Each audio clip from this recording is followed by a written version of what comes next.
प्यारे बच्चों, कैसे हैं आप लोग और आपकी पढ़ाई कैसी चल रही है।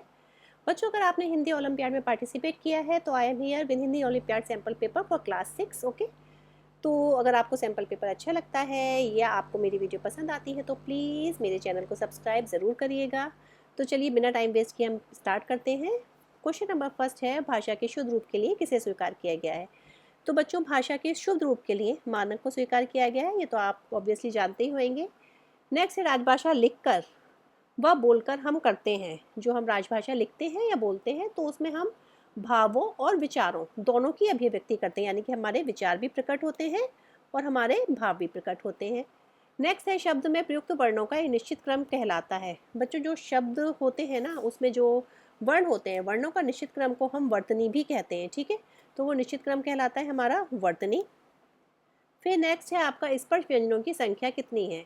बच्चों, स्पर्श व्यंजनों की संख्या आपकी कितनी होती है। स्पर्श व्यंजनों की संख्या होती है आपकी 25। वो कैसे होती है, ये 5 टाइप के, मतलब 5 वर्ग होते हैं आपके। का वर्ग वाले यानी कि का घकड़ा, फिर चा वर्ग वाले चा चा चा चा, टा वर्ग वाले टा टा टा धा ना, ता वर्ग वाले ता था दा धा ना, और एक होता है आपका पा वर्ग वाले पापा बाबा माँ।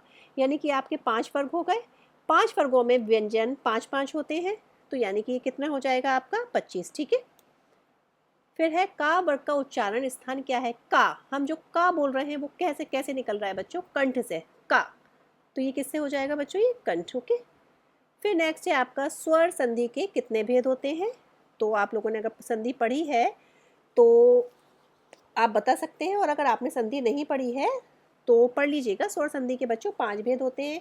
एक होता है दीर्घ संधि, एक होता है गुण संधि, एक होता है वृद्धि संधि, एक होता है यण संधि और एक होता है अयादि संधि। ठीक है, तो इस प्रकार से इसके कितने भेद हो गए, 5 भेद हो गए। ठीक है। रामायण में प्रयुक्त संधि क्या है। आपने रामायण पढ़ी होगी, तो रामायण में प्रयुक्त संधि क्या कहलाती है बच्चों, व्यंजन संधि कहलाती है। फिर है, कौन सा शब्द रचना के आधार पर शब्द का भेद नहीं है। ठीक है, शब्दों के भेद होते हैं, योग ऋण शब्द का भेद है, ऋण शब्द का भेद है, लेकिन विकारी शब्द और अविकारी शब्द ये आपके शब्द के भेद नहीं कहलाते, क्योंकि विकारी शब्द वो होते हैं बच्चों जिनका काल या वचन हम चेंज कर सकते हैं, अविकारी शब्द जिनका काल वचन चेंज नहीं कर सकते। जैसे कि विकारी शब्द आप देखिए, बिल्ली बिल्लियाँ। ठीक है, यानी कि ये एक वचन से बहुवचन हमने बना लिया, तो ये विकारी शब्द हो गए। जिनका हम एक वचन से बहुवचन नहीं बना सकते या काल चेंज नहीं कर सकते, जैसे कि आपका हो गया कब, कब वैन, तो वैन को तो हम चेंज नहीं कर सकते ना, कब को, तो वो अविकारी हो जाएंगे। तो ये आपका शब्द का भेद नहीं है। ठीक है। प्रयोग के आधार पर शब्दों के वर्गीकरण के आधार है। ठीक है बच्चों, शब्दों का वर्गीकरण अब आपको बताना है, शब्दों के वर्गीकरण के आधार कितने होते हैं, शब्दों का वर्गीकरण कितना होता है। तो प्रयोग के आधार पर शब्दों के वर्गीकरण के आधार 4 होते हैं। कैसे, तत्सम, तद्भव, देशी, विदेशी। ठीक है, तो ये आपके कितने हो जाएंगे, 4। ओके। फिर नेक्स्ट है आपका, चंद्रमा का पर्यायवाची नहीं है। ठीक है, अभी देखिए चंद्रमा का पर्यायवाची क्या नहीं है, आपको पता है। नीरज किसका पर्यायवाची है, शशि किसका पर्यायवाची है, या फिर आपका हिमकर, हिमकर किसका पर्यायवाची है। तो बच्चों, चंद्रमा का जो पर्यायवाची नहीं है, हिमकर और शशि तो चंद्रमा के पर्यायवाची है। नीरज जो है वो आपका चंद्रमा का पर्यायवाची नहीं कहलाता है। ओके। फिर है, शुष्क का विलोम है। शुष्क मतलब होता है सूखा, शुष्क का पर्यायवाची तो आपका सूखा हो जाएगा। ठीक है, शुष्क का विलोम पूछा है, सूखा, सूखा का विलोम क्या होता है, नीरस। ठीक है, तो शुष्क और सूखा का विलोम क्या होता है, सॉरी, आर्द्र, यानी कि नमी जिसमें होती है, तो शुष्क का विलोम हो जाएगा आपका आर्द्र। फिर नेक्स्ट है, उप उपसर्ग है। ठीक है, उप उपसर्ग बच्चों किससे लिया गया है। उप उपसर्ग बच्चों एक संस्कृत का है उपसर्ग, और ये संस्कृत में 22 उपसर्ग होते हैं, जिसमें से एक उप भी संस्कृत का उपसर्ग होता है। ठीक है, अब ये है दार है। दार क्या है, दोनों प्रत्यय या उपसर्ग। उपसर्ग क्या होते हैं, जो वर्ड के स्टार्टिंग में लगते हैं वो उपसर्ग कहलाते हैं। प्रत्यय क्या होते हैं, जो वर्ड के लास्ट में लगते हैं वो प्रत्यय कहलाते हैं। जैसे कि आपका दार, दार आपका किस में लगेगा बच्चों, ईमानदार। ठीक है, तो दार लास्ट में लग रहा है ना ईमान के बाद में, तो ये दार क्या हो जाएगा आपका, प्रत्यय। ठीक है, अब है, तत्पुरुष समास के कितने भेद होते हैं। आपको पता है तत्पुरुष समास के कितने भेद होते हैं बच्चों, तत्पुरुष समास के हमारे कितने भेद होते हैं, 6 भेद होते हैं। ठीक है, तो कौन कौन से भेद होते हैं वो आप देख लीजिएगा। तत्पुरुष समास के हमारे कितने भेद हो गए बच्चों, 6 भेद। ठीक है, तो आप 6 पे टिक कर दीजिए। ये रहा आपका 6। आप चाहें, एक मिनट, सॉरी गलती हो गई ये, अरे यार। ठीक है, अभी आप चाहें तो बता सकती हूँ, एक होता है आपका कर्म तत्पुरुष, एक होता है आपका करण, एक होता है संप्रदान तत्पुरुष, एक अपदान तत्पुरुष, एक संबंध तत्पुरुष और एक अधिकरण तत्पुरुष। ठीक है, तो इस प्रकार से तत्पुरुष के आपके कितने भेद हो गए? 6 भेद हो गए। फिर नेक्स्ट है हस्तलिखित है। हस्तलिखित क्या होता है बच्चों? हस्तलिखित होता है हाथ से लिखित। ठीक है, तो ये आपका कौन सा है? हाथ से लिखित, तो ये आपका कौन सा होगा? संप्रदान तत्पुरुष, कर्म तत्पुरुष या आपका करण तत्पुरुष। ठीक है, तो ये आपका होगा बच्चों करण तत्पुरुष। कैसे होगा? अभी आपने ये पढ़ा होगा, कर्ता ने कर्म को करण से हस्त लिखित, हाथ से लिखित, तो ये आपका क्या हो जाएगा? करण तत्पुरुष, करण से। ओके, अभी है चावल में कौन सी संख्या है बच्चों? जितने भी आपके ये तत्व होते हैं, दूध हो गया या फिर आपका पानी हो गया या फिर आपका चावल हो गया, ये सारे आपके द्रव्यवाचक संज्ञा में आते हैं। ठीक है, तो ये आपकी हो जाएगी द्रव्यवाचक संज्ञा। नेक्स्ट है राहुल और मेरी मित्रता बहुत गहरी है। वाक्य में मित्रता शब्द क्या है? ये कौन सी संज्ञा है बच्चों? मित्रता या मानवता या भलाई, ईमानदारी, ये सब आपकी कौन सी संज्ञा होती हैं जो प्रकट की जाती हैं? ये होती हैं आपकी भाववाचक संज्ञा। ठीक है, नेक्स्ट है आपका दाता का स्त्रीलिंग। ठीक है, दाता का स्त्रीलिंग क्या होता है बच्चों? दात्री। ठीक है, दाती मत करिएगा, दाता का स्त्रीलिंग होता है दात्री। फिर है पूजनीय का स्त्रीलिंग क्या होता है? पूजनीय का स्त्रीलिंग होता है आपका पूजनीया। ठीक है, नेक्स्ट है आपका दर्शन शब्द का हमेशा प्रयोग होता है बच्चों। ये दर्शन शब्द है, ये आपका हमेशा बहुवचन में प्रयोग होता है। जहाँ पे अनेकता का बोध होता है ना, वहाँ पे हम बहुवचन में प्रयोग करते हैं। तो दर्शन शब्द का कभी भी प्रयोग एक वचन में नहीं होता। फिर है नेक्स्ट आपका मालाएं का एक वचन है। ये बच्चों गलती से गलत हो गया है, ये माला इंग्लिश में लिख दिया है मैंने। मालाएं का एक वचन क्या होगा आपका? माला। ठीक है, माला, मालाएं। ओके, फिर नेक्स्ट है आपका बंदर ने लड़के को डराया। अभी इसमें आपको बताना है वाक्य में रेखांकित शब्द कारक का भेद है बच्चों। ये आपने पढ़ा होगा, कर्ता ने कर्म को करण से। ठीक है, ये आपने अगर कारक पढ़े हैं तो वो कारक का एक पूरा वो होता है, एक समझ लीजिए एक कारक का फॉर्मूला होता है, तो उसे देख के आप बता सकते हैं। जैसे कर्ता ने कर्म को करण से, संप्रदान कारक को के लिए आपादान से। ठीक है, आप एक बार फॉर्मूला देखिएगा तो आप बता सकते हैं बंदर ने किसको डराया? लड़के को डराया। तो इसमें कौन सा कारक होगा? कर्ता ने, तो पहला कारक आपका क्या हो जाएगा? कर्ता। कर्ता ने कर्म को नेक्स्ट कारक क्या हो जाएगा? कर्म। ठीक है, यानी कि बंदर हो गया आपका कर्ता, ये लड़के को डराया तो ये हो जाएगा आपका कर्म। तो यानी कि इसमें कौन से कारक हो जाएंगे? दोनों कारक। ठीक है, अभी नेक्स्ट है आपका पक्षी पेड़ पर बैठे हैं।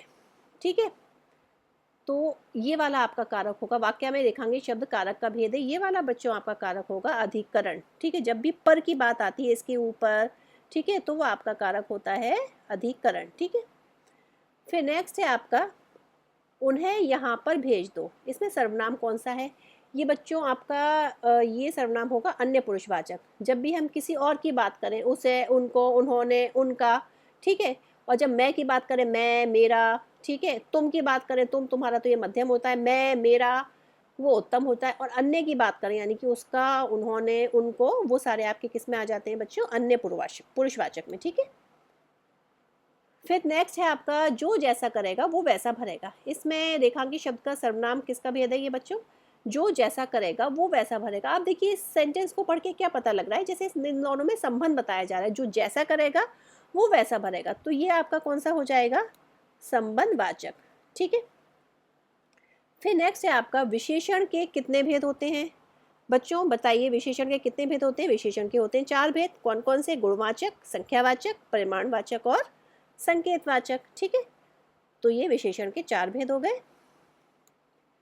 ओके, अब ये है नेक्स्ट आपका आप हमारे घर आए। विशेषण भेद बताइए। आप हमारे घर आए, तो ये आपका कौन सा विशेषण हो जाएगा? ये आपका सार्वनामिक विशेषण हो जाएगा बच्चों। सार्वनामिक विशेषण क्या होते हैं? ऐसे सर्वनाम शब्द जो संज्ञा से पहले लगकर उस शब्द की विशेषण की तरह विशेषता बताते हैं। जैसे कि घर। ठीक है, घर क्या हो गया? संज्ञा हो गया। संज्ञा से पहले ये सर्वनाम लग गया हमारे। ठीक है, संज्ञा से पहले अगर सर्वनाम लग जाता है और वो उसकी विशेषता बता रहा है तो वो कौन सा विशेषण कहलाता है? आपका सार्वनामिक। ठीक है, संज्ञा से पहले लगने वाला विशेषण सार्वनामिक। ठीक है, अब नेक्स्ट है आपका क्रिया से आप क्या समझते हैं? तो ये आपका क्या है, क्रिया काम के करने या होने की विशेषता बताती है, क्रिया काम की विशेषता बताती है, क्रिया विशेषण की विशेषता बताती है। बच्चों क्रिया क्या होती है, वर्ब, जो काम के करने या होने की विशेषता बताती है। ठीक है, फिर नेक्स्ट है आपका धातु किसे कहते हैं, धातु क्रिया के मूल रूप को कहते हैं। ठीक है, धातु किसे कहते हैं बच्चों, क्रिया के मूल रूप को हम धातु कहते हैं। अब ये है आपका राम रोया होगा, ये वाक्य उदाहरण है बच्चों जिसमें हमें पता नहीं होता, यानी कि हमें आशंका रहती है, तो वो आपका संदिग्ध, संदिग्ध मतलब होता है आशंका रहना, तो वो आपका संदिग्ध रूप में आता है। अभी राम रोया होगा, तो ये आपका क्या हो जाएगा, संदिग्ध भूतकाल। ठीक है, अभी आप कहेंगे वर्तमान काल या भविष्य काल क्यों नहीं होगा, होगा है।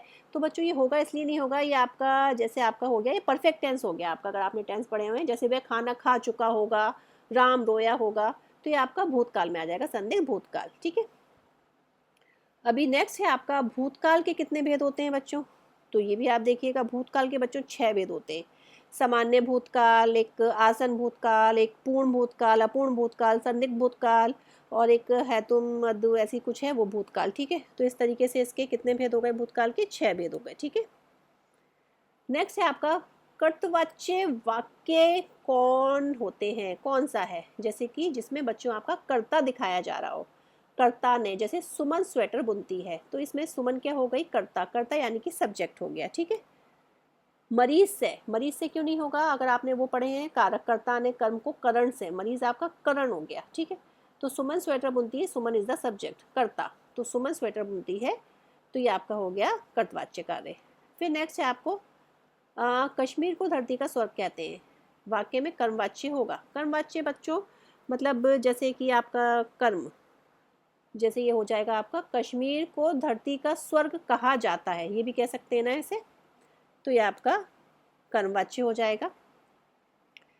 फिर नेक्स्ट है आपका कौन सा शब्द समुच्चय बोधक अव्यय नहीं है। ठीक है, अब बताइए, कम, ताकि, इसलिए, तो समुच्चय बोधक शब्द किसे कहते हैं, समुच्चय बोधक शब्द होते हैं बच्चों जो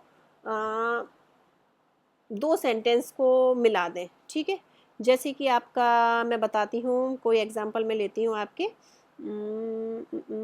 एक मिनट, आपका एग्जांपल, जैसे मैंने ये काम किया, कहाँ गया समुच्चय बोधक अव्यय, मैंने ये काम किया, मैंने ये काम किया, अरे यार मैंने पढ़ाई की इसलिए मैं एग्ज़ाम में पास हो गई। ठीक है, ये हो गया आपका समुच्चय बोधक अव्यय।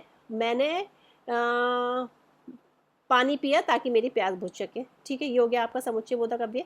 लेकिन इसमें क्या है, कम, कम तो आपका दो सेंटेंस को नहीं मिला रहा ना, यानी कि समुच्चय बोधक अव्यय जो आपके दो सेंटेंस को मिलाते हैं, लेकिन कम जो है, मैंने कम पानी पिया, तो दो सेंटेंस को नहीं मिला रहा ना, ताकि और इसलिए आपका समुच्चय बोधक अव्यय हो जाएगा, लेकिन कम, कम जो है वो आपका समुच्चय बोधक अव्यय नहीं होगा। ठीक है, इतना समझ में आया आपको। फिर है कौन सा शब्द निपात है, निपात बच्चों जब भी हम कोई सेंटेंस कहते हैं जिसी बात पर हम ज़्यादा जोर देते हैं, ठीक है, उसे हम कहते हैं निपात। जैसे के सामने, इसलिए, या मात्र, मात्र जैसे आप कहें मेरे पास मात्र 2 रुपए हैं, यानी कि किसी बात पर जोर देने के लिए हम जिस शब्द का इस्तेमाल करते हैं, जिस शब्द का प्रयोग करते हैं, वो हमारा क्या कहलाता है बच्चों, निपात शब्द कहलाते हैं। तो इसका हो जाएगा आपका मात्र। ठीक है, अभी है उद्देश्य के अंतर्गत होता है, उद्देश्य के अंतर्गत क्या होता है बच्चों, उद्देश्य के अंतर्गत आपका कर्ता होता है। ओके, नेक्स्ट है आपका वाक्य में प्रयुक्त शब्द कहलाते हैं, जो शब्द वाक्य में प्रयुक्त होते हैं उसे क्या कहते हैं, सार्थक, निरर्थक, नो, उन्हें कहते हैं हम पद। ओके, फिर है निम्न में से मिश्र वाक्य का उदाहरण क्या है। बच्चों मिश्र वाक्य आप जानते हैं, मिश्र वाक्य जो दो सेंटेंस मिलकर बनते हैं। ठीक है, जैसे ये आपका एक ही सेंटेंस है, ये नेक्स्ट वाला है जो दूसरों की मदद करते हैं, उन्हें सब चाहते हैं, तो ये आपका क्या हो गया, मिश्र वाक्य, क्योंकि इसमें देखिए दो सेंटेंस मिल रहे हैं और बीच में कॉमा लगा हुआ है, तो जो दो सेंटेंस मिलकर बनते हैं उन्हें हम कहते हैं मिश्र वाक्य। ये हो गया आपका। अभी है विराम चिन्ह के कितने भेद होते हैं बच्चों, विराम चिन्ह के बहुत सारे भेद हैं, तो विराम चिन्ह के 12 भेद होते हैं। ये हो गया आपका। अभी ये माता पिता भगवान के समान होते हैं, इसमें कौन सा विराम चिन्ह है बच्चों, जब भी जैसे डैश लग जाता है ना आपका, तो वो योजक चिन्ह कहलाते हैं, जैसे माता पिता, भाई बहन, ठीक है, राम लक्ष्मण, ठीक है, इस टाइप से क्या कहलाते हैं, आपके योजक चिन्ह कहलाते हैं।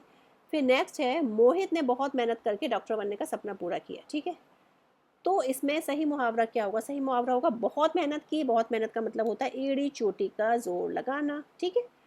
मूर्ख लोगों में थोड़ा विद्वान, ये तो आपको पता ही है। मूर्ख लोग हैं उसमें थोड़ा सा विद्वान है, तो वो क्या होगा? अंधों में काना राजा। ओके, नेक्स्ट है आपका दीर्घ संधि का उदाहरण है। दीर्घ संधि का उदाहरण बच्चों इसमें से ये होगा रजनी प्लस ईश। दीर्घ संधि कैसे बनती है? छोटा आ छोटी ई को मिला के, या फिर बड़ा आ बड़ी ई को मिला के, ठीक है, या फिर बड़ी ई को मिला के, तो रजनी प्लस ईश रजनीश, ठीक है। तो ये संधि बच्चों एक बहुत ही बड़ा चैप्टर है, तो इसे आपको पढ़ने की समझने की ज़रूरत है। अगर आपको समझना है तो मुझे बताइएगा। हमें भाषा की आवश्यकता होती है, तो बच्चों हमें भाषा की आवश्यकता संप्रेषण के लिए। संप्रेषण का मतलब जानते हैं, अपनी बात कहना सही तरीके से और दूसरे की बात सुनना। तो हमें भाषा की आवश्यकता उसी के लिए होती है, अपनी बात कहने के लिए या दूसरे की बात सुनने के लिए। नेक्स्ट है निम्नलिखित शब्दों में सरस्वती। सरस्वती बच्चों किसका पर्यायवाची होता है? ये तो आप सभी जानते हैं, सरस्वती होता है ज्ञान का, तो ज्ञानदा हो गया। सांप का पर्यायवाची शब्द है। सांप को एक तो सांप कहते हैं, सर्प कहते हैं, एक नाग कहते हैं और एक भुजंग भी कहते हैं, भुजंग, ठीक है। अभी नेक्स्ट है निम्नलिखित शब्दों में से फारसी शब्द का उदाहरण है। बच्चों फारसी, फारसी जो शब्द हमारे फारसी से लिए गए, फारसी शब्द क्या होगा इसमें से? जैसे अल्लाह, अल्लाह नहीं, अकल भी नहीं, अल्लाह उर्दू का शब्द है, अकल भी ये आवाज़, ठीक है। आवाज़ आपका क्या है बच्चों? एक फारसी शब्द। ओके, ये हो गया आपका। अभी नेक्स्ट है हिंदी भाषा का कौन सा रूप मानक हिंदी के रूप में स्वीकार किया गया है? तो बच्चों ये आपका खड़ी बोली है, जो आपका मानक हिंदी के रूप में स्वीकार किया गया है। नेक्स्ट है आपका बोडो भाषा किस राज्य में बोली जाती है? तो बच्चों ये बोडो भाषा आपकी बोली जाती है असम में, ठीक है, असमिया बोडो। अभी नेक्स्ट है आपका लास्ट, भागीरथी व अलकनंदा नदियों का संगम कहाँ होता है? प्रयागराज में होता है। प्रयागराज को पहले क्या कहते थे? इलाहाबाद कहते थे, उसका नाम चेंज होकर प्रयागराज हो गया। इसी के साथ आपका ये हिंदी ओलंपियाड का सैम्पल पेपर कंप्लीट होता है। तो बच्चों अगर आपको थोड़ी सी भी हेल्प मिली हो तो प्लीज़ मेरी वीडियो को सब्सक्राइब, मेरे चैनल को सब्सक्राइब ज़रूर करिएगा। थैंक्स अ लॉट बच्चों, have a nice day and all the best for exams. Good bye.